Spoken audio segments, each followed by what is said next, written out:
Welcome to educate software. आज हम जिस टॉपिक के बारे में बात करेंगे उसका नाम है आईएसटी, यानी कि इनपुट सर्विस डिस्ट्रीब्यूटर। हो सकता है आप इसके नॉन हो सकता है आपके लिए नया हो। ये एक जीएसटी का पार्ट है और इसके अंदर हम सेक्शन 20 की बात करेंगे। अब सेक्शन 20 की बात क्यों करेंगे इसके अंदर? क्योंकि जो डिस्ट्रीब्यूशन है सर्विस की या इनपुट की कह सकते हैं, वो सेक्शन 20 के अकॉर्डिंग होती है। अभी तक हमने नॉर्मल जीएसटी के बारे में पढ़ा था, सुना था कि कोई भी हम माल परचेज करते हैं उसका हम इनपुट लेते हैं और उसके बाद जब सेल करते हैं तो उसका आउटपुट टैक्स, उसके बाद जो भी हमारा इनपुट और आउटपुट में से माइनस करके जो भी हमारा आउटपुट या इनपुट टैक्स बनता है उसको हम पे करते हैं। अगर आउटपुट है तो पे करते हैं, इनपुट है तो हम कैरी फॉरवर्ड करते हैं। ठीक है। अब इनपुट सर्विस डिस्ट्रीब्यूटर क्यों इंट्रोड्यूस हुआ? इनपुट सर्विस इसलिए डिस्ट्रीब्यूट हुआ जैसे कि मैं आपको एक एग्जांपल के साथ, सिंपल एग्जांपल के साथ आपको बताता हूँ। जैसे कि मेरी कंपनी का नाम एबीसी है, ठीक है, सपोज, और मेरा हेड ऑफिस है गुजरात में। ठीक है। जो हेड ऑफिस है उसमें कोई ट्रांजैक्शन सेल परचेज से रिलेटेड नहीं होती, ओनली प्रमोशन होता है। अब प्रमोशन किसकी होती है? जो मेरी दो यूनिट्स हैं, एक यूनिट एक्स दिल्ली में, एक यूनिट वाई मुंबई में है। ठीक है। जो मेरा प्रोडक्ट है वो मेरे इन दोनों यूनिट्स पे बनता है और उसकी प्रमोशन, ऐड का जो एक्सपेंस है या प्रमोशन होती है, वो सारी प्रमोशन मेरी हेड ऑफिस से होती है। और जो मेरी जो इनवाइसिंग है प्रमोशन से रिलेटेड, वो भी सारी हेड ऑफिस के नाम पे होती है।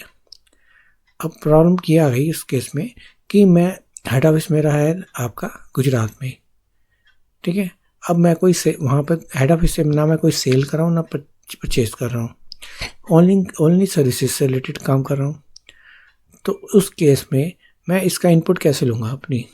क्योंकि कोई भी एक्सपेंस का अगर मैं इनवाइस ले रेज करता हूँ, मतलब इनवाइस लेते हैं, तो उसके अंदर जो भी मेरा इनपुट है वो मेरा वेस्ट हो जाएगा अगर मैं नॉर्मल जीएसटी में रजिस्ट्रेशन कराता हूँ। तो उसके लिए जो इंट्रोड्यूस हुआ, जो ऑलरेडी पहले भी सर्विस टैक्स के अंदर था, तो उसको अब जीएसटी के अंदर इनपुट सर्विस डिस्ट्रीब्यूटर के नाम से जाना जाता है। ठीक है। अब ये कैसे वर्क करता है मैं एग्जांपल के साथ आपको बताता हूँ। जैसे कि वही सेम एग्जांपल मैं ले रहा हूँ कि मेरे दो फैक्ट्रीज है, जिसमें एक फैक्ट्री का नाम ए रख दिया मैंने, दूसरी फैक्ट्री का नाम बी रखा है। ठीक है। ए फैक्ट्री की टर्नओवर मेरी 40 लाख है लास्ट ईयर की, यानी कि अगर इस समय ये चल रहा है जैसे फाइनेंशियल ईयर 2021, तो प्रीवियस हो गया 1920 के अंदर यूनिट ए की टर्नओवर 40 लाख थी और यूनिट बी की टर्नओवर 10 लाख थी। ठीक है। यानी कि जो इसकी रेशियो आ गई, टोटल मेरी सेल की रेशियो है 4:1 हो गई। टोटल 50 लाख मेरी टर्नओवर हुई और इसकी रेशियो हो गई आपकी 4:1। ठीक है। अब मेरे हेड ऑफिस के अंदर मैंने ऐड के एक्सपेंस किए, प्रमोशन के एक्सपेंस किए, जिसका खर्चा अप्रोक्सीमेट आया मेरा 5 लाख रुपीज़, जिसके ऊपर मैंने टैक्स पे किया वेंडर्स को 50,000 रुपीज़, यानी कि मेरा टोटल इनवाइस हो गई 5,50,000 की, जो कि उन्होंने गुजरात के नाम पे बिल की। तो उस केस में मैंने क्या किया, मैंने जो नंबर लिया हेड ऑफिस के अंदर, वो आईएसटी का नंबर लिया, इनपुट सर्विस डिस्ट्रीब्यूटर का, जीएसटी का नंबर। इसका क्या बेनिफिट है आईएसटी का बेनिफिट, कि मेरे जितने भी इनपुट हैं वो मैं प्रोपोर्शनल बेसिस पे, टर्नओवर के बेसिस पे, टर्नओवर के जो प्रोपोर्शनल बेसिस पे मैं अपनी दोनों फैक्ट्रियों में डिस्ट्रीब्यूट कर सकता हूँ। ठीक है। जैसे कि मैंने इसमें डिस्ट्रीब्यूट किया है 50,000 का 40,000 एंड 10,000, यानी कि क्योंकि रेशो जो है मेरी टर्नओवर के बेस पे रेशो है 4:1। आपको सिर्फ इसी बेस पे ही आपको डिस्ट्रीब्यूट करना पड़ेगा, अदरवाइज आपको क्लैरिफिकेशन देने में आपको दिक्कत आएगी जीएसटी में। दूसरा, अगर सेम केस अगर आपकी 3 यूनिट है, अभी आपकी जैसे लास्ट ईयर में 2 थी, पर आपकी सी यूनिट और एक और आपने सपोज जुलाई में ओपन की है। ठीक है। अब उसकी टर्नओवर तो लास्ट ईयर की कोई नहीं थी। अब जो रेशो है, अब हम क्या करेंगे उस केस के अंदर, हम जुलाई अगस्त सितंबर की रेशो लेंगे तीनों यूनिट्स की, यूनिट ए, यूनिट बी और न्यू यूनिट सी की, उसकी टर्नओवर कैलकुलेट करके उसी बेस पे हम जो मेरा इनपुट है, जितना भी मेरा इनपुट है हेड ऑफिस के पास जितना भी इनपुट पड़ा हुआ है वो डिस्ट्रीब्यूट करेगी।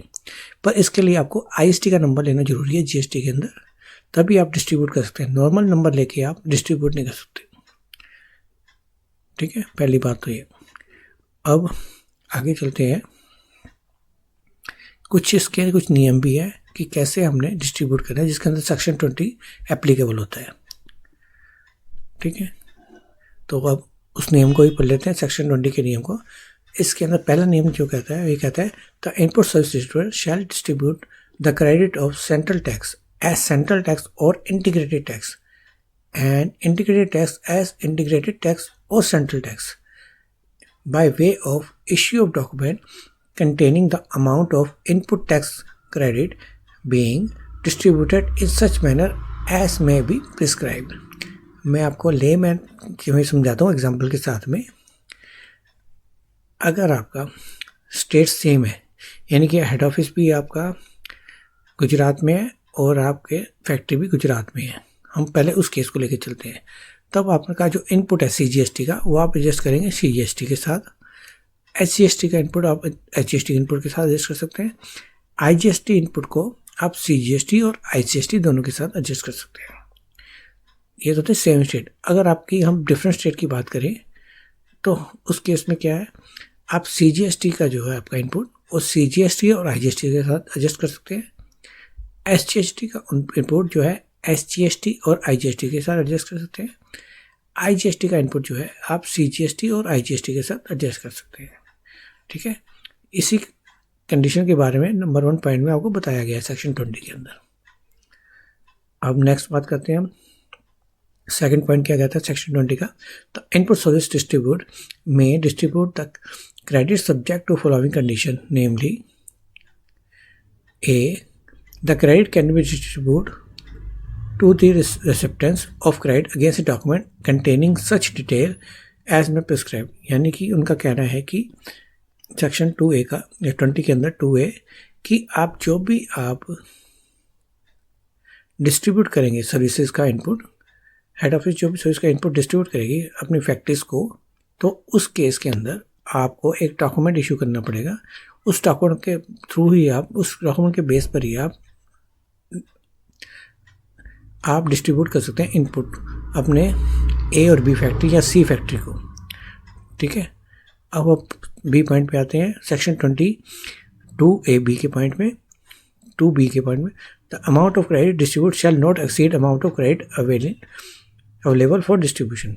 इसका कहना ये है कि जैसे कि मैंने यहाँ पे इनपुट मेरा टैक्स है 50,000 है, तो आप मैक्सिमम 50,000 यूनिट डिस्ट्रीब्यूट कर सकते हो A और B यूनिट को, यानी कि 40 + 10।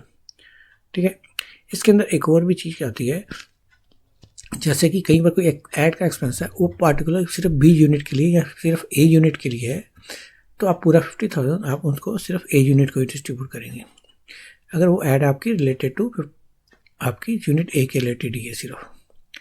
ठीक है,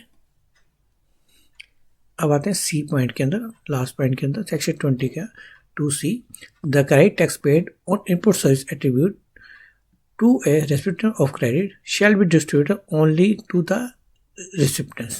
ओके, आपने जो क्रेडिट लिया है आप उसी क्रेडिट को आप आगे फर्दर डिस्ट्रीब्यूट करेंगे,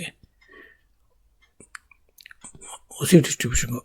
ठीक है, अब नेक्स्ट पॉइंट आता है सेक्शन 20 का D point, last is the credit of tax paid on input service attribute to more than one recipient of credit shall be distributed among such recipient to whom the input services is attribute, and such distribution shall be pro rata basis on the basis of turnover in a state on or turnover in a unit territory or such recipient during the relevant period to the aggregate of the turnover of all such recipients to whom such input service is attributable and which are operational in the current year during the set relevant period.